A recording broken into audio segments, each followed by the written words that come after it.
La noche caía sobre la hacienda de Santa Clara como un manto de terciopelo negro empapado en culpa, y el aire denso del trópico brasileño transportaba el olor a tierra mojada mezclado con el aroma dulzón de la caña de azúcar fermentada y el sudor de cuerpos exhaustos que trabajaban hasta el último suspiro de luz. Era el año de 1856, y en aquella región del interior de Minas Gerais, donde los cafetales se extendían hasta besar el horizonte y las sombras guardaban secretos que jamás serían confesados en misa dominical, se gestaba una historia que los libros de historia jamás osarían registrar. El viento caliente arrastraba gemidos ahogados desde las senzalas, lamentos que se perdían entre el canto nocturno de las cigarras, mientras en la casa grande, de paredes blancas manchadas por la humedad del pecado acumulado, dona Leticia Tavares de Almeida, viuda reciente del coronel Enrique Tavares, observaba desde su ventana el patio iluminado apenas por la luna llena que parecía juzgarla desde lo alto. Tenía apenas 23 años, piel de porcelana que jamás había conocido el sol directo, ojos verdes como las esmeraldas que su difunto esposo solía traer de sus viajes, y un corazón que latía descompasado desde aquella tarde maldita 3 meses atrás, cuando el coronel cayó fulminado por un infarto mientras azotaba brutalmente a uno de sus esclavos. Leticia había quedado sola, heredera de más de 200 hombres y mujeres esclavizados, de tierras inmensas y de una reputación que debía preservar inmaculada ante la sociedad hipócrita que la rodeaba. Pero lo que nadie sabía, lo que ni siquiera el confesor de la parroquia sospechaba, era que Leticia guardaba un secreto que quemaba más que las brasas del ingenio. Desde hacía 6 meses, sus ojos no podían dejar de buscar entre los esclavos la figura imponente de Tomás, un hombre de piel oscura como la noche sin estrellas, brazos musculosos esculpidos por años de trabajo forzado y una mirada que destilaba una mezcla peligrosa de resignación y desafío silencioso. Tomás había llegado a Santa Clara 5 años antes, arrancado de su tierra en Angola, separado de su familia, marcado en la piel y en el alma. Pero a diferencia de otros, algo en su interior nunca se había quebrado completamente.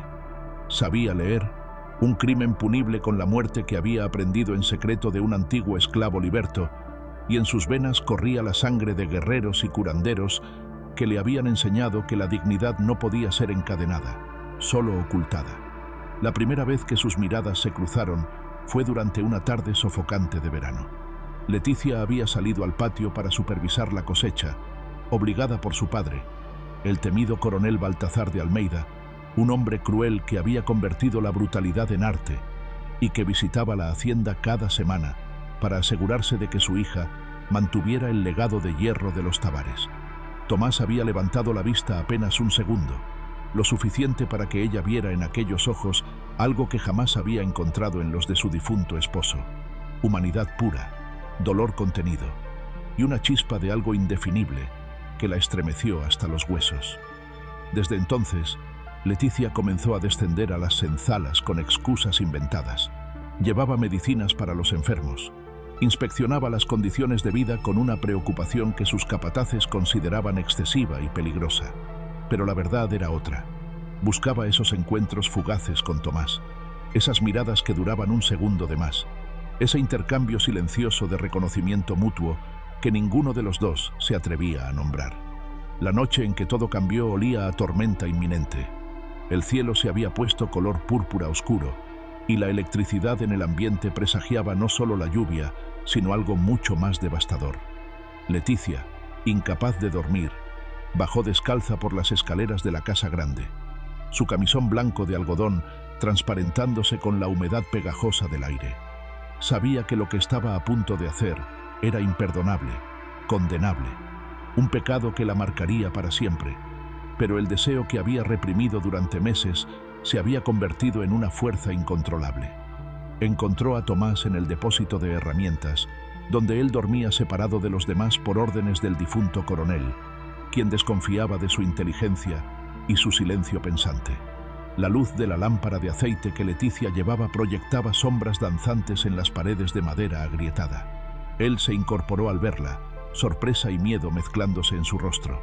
«Señora, no debería estar aquí», murmuró con voz ronca, mirando hacia la puerta como si esperara que los capataces aparecieran en cualquier momento. «Lo sé, respondió ella, y su voz temblaba tanto como sus manos. Sé todo lo que no debería hacer. Sé que esto está prohibido, que es pecado, que nos puede costar la vida a ambos. Pero ya no puedo fingir que no existe este fuego que me consume.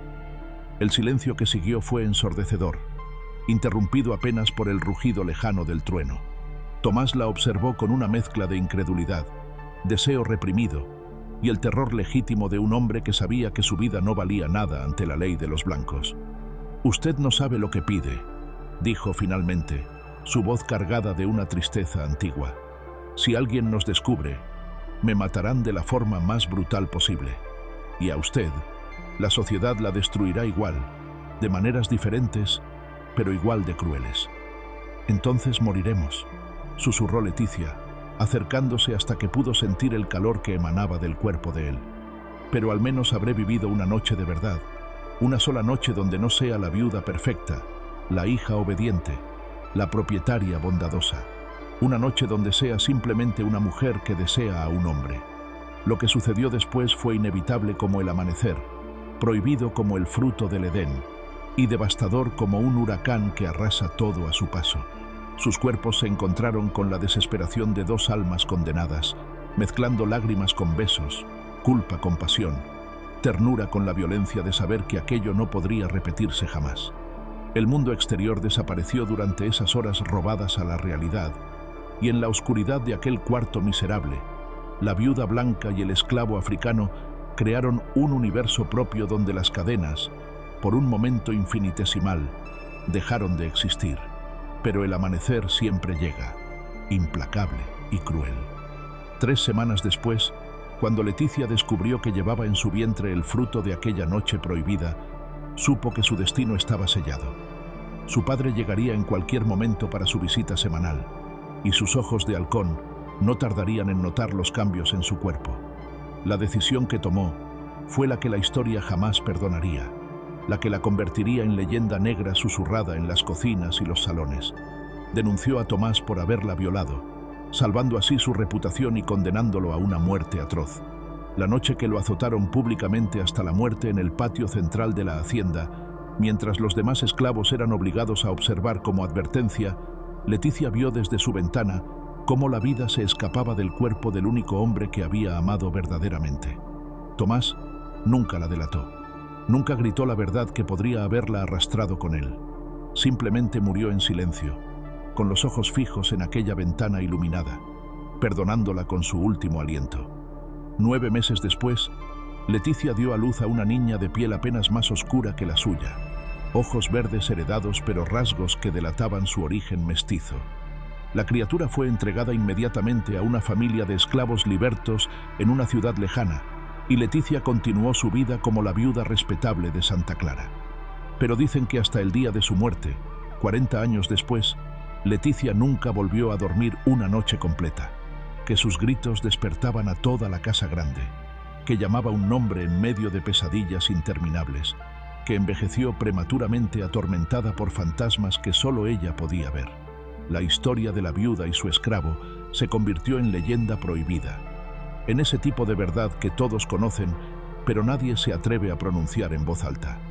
Porque revela no solo la brutalidad de un sistema esclavista que deshumanizaba a millones, sino también la hipocresía de una sociedad que condenaba el amor pero glorificaba la violencia, que castigaba la pasión pero celebraba la crueldad.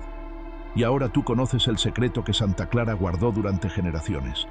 Pero esta es apenas la primera historia, porque en aquellas tierras malditas, cada sombra esconde un pecado, cada suspiro cuenta una tragedia, y cada cicatriz guarda un nombre que el tiempo intentó borrar, pero que la memoria se niega a olvidar. ¿Te atreves a conocer lo que sucedió después con la hija mestiza que Leticia abandonó? ¿Quieres saber el destino que aguardaba a las otras mujeres de la hacienda Santa Clara? La historia apenas comienza.